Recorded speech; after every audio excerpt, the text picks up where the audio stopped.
మా శృంగవరపుకోట నియోజకవర్గంలో ప్రజలందరి తరఫున మా వైఎస్ఆర్ కాంగ్రెస్ పార్టీ నాయకులు కార్యకర్తల తరఫున జగనన్నకి హ్యాపీ బర్త్డే చెప్పడానికి ఈరోజు ఎస్కోట జంక్షన్లో మేము అందరం చేరాం.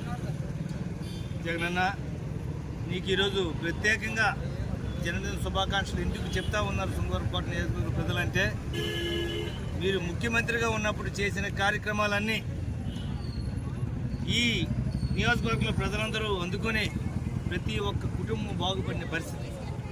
ఈరోజు కూటమి ప్రభుత్వం అధికారంలోకి వచ్చి ఎన్నో అబద్ధాలు చెప్పి మోసాలు చేసి అధికారంలోకి వచ్చిన ఈ ప్రభుత్వం ఒక్క సంవత్సరం తిరగకుండా వాళ్ళు చేసిన నిర్వాహకం అంతా ఈరోజు చూసి, ఈరోజు మీరు అధికారంలో ఉన్నప్పటి కంటే మీరు అధికారంలో లేనప్పుడే ఈ శృంగవరపుకోట ప్రజలందరూ కూడా ఈ జన్మదిన శుభాకాంక్షలు తెలియజేయడానికి ప్రత్యేకంగా తండోపతండాలుగా వస్తూ ఉన్నారు.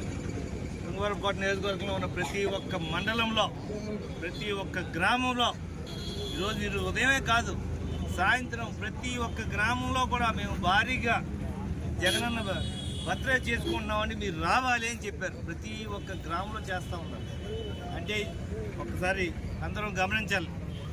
ఈరోజు ఈ కార్యక్రమానికి ప్రత్యేకమైన శ్రద్ధతో ఈ ఎస్కోట మాజీ ఎమ్మెల్యే గారు షాబ్ అహ్మద్ గారు, మన విజయనగరం జిల్లా మాజీ జడ్పీ చైర్మన్ గారు స్వాతిరాణి గారు, మా మండల పార్టీ అధ్యక్షులు, మా నాయకులు అందరూ కూడా ఈరోజు ప్రత్యేకంగా ఈ కార్యక్రమం చాలా ఘనంగా జరగాలని, జగనన్న ఈ నియోజకవర్గానికి చేసిన మేలు మళ్ళీ మనకు కావాలి, మళ్ళీ మనం అందాలి అంటే మనమందరం కూడా జగనన్న వెంట నడవాలని ఈ సంవత్సరంన్నర పాటు ఏదైతే కూటమి ప్రభుత్వం చేస్తున్న మోసాలన్నీ, ఎన్నో పథకాలు ఇస్తామని చెప్పి సూపర్ 6 అని చెప్పి జగనన్న ఇచ్చిన పథకాలే కాకుండా సూపర్ 6, 7 ఇస్తామని చెప్పి అదనంగా ఇస్తామని చెప్పి ఎన్నికల్లో చెప్పి ఒక్క పథకం ఇవ్వకుండా సంవత్సరం పాటు గడిపారు.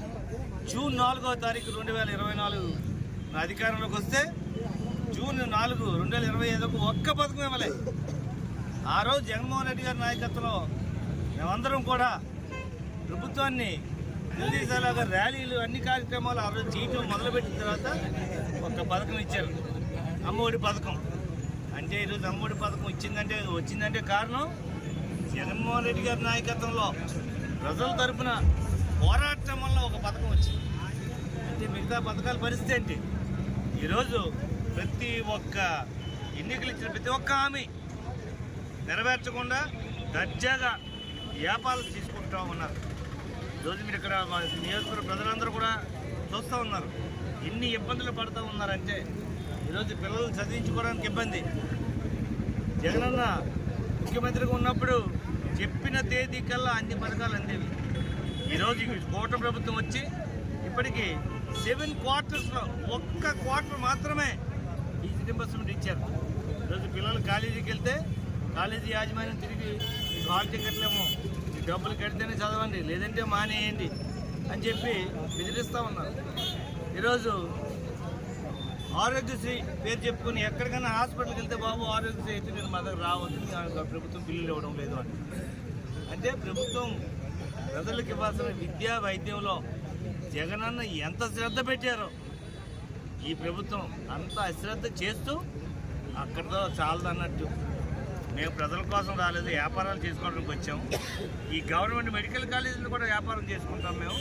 మా వాళ్ళందరికీ కూడా ఈ ప్రైవేట్ వాళ్ళకి ఇది గవర్నమెంట్ కాలేజ్ ఇస్తాము అని చెప్పేసి అంటూ ఈరోజు సిగ్గు లేకుండా చంద్రబాబు నాయుడు గారు అలాంటి ఆలోచన చేస్తే ఆ ఆలోచనని ఈరోజు మార్చడానికి బహుశా భారతదేశ చరిత్రలు ఎన్నడూ లేనంత గొప్పగా 1 కోటి సంతకాల కార్యక్రమం చేశాము అంటే అది ఒక జగన్మోహన్ రెడ్డి గారికి ఈ రాష్ట్ర ప్రజల గురించి అధికారంలో ఉన్నా అధికారంలో లేకపోయినా ప్రజల కోసమే ఆలోచించే గొప్ప నాయకుడు కాబట్టి ఈరోజు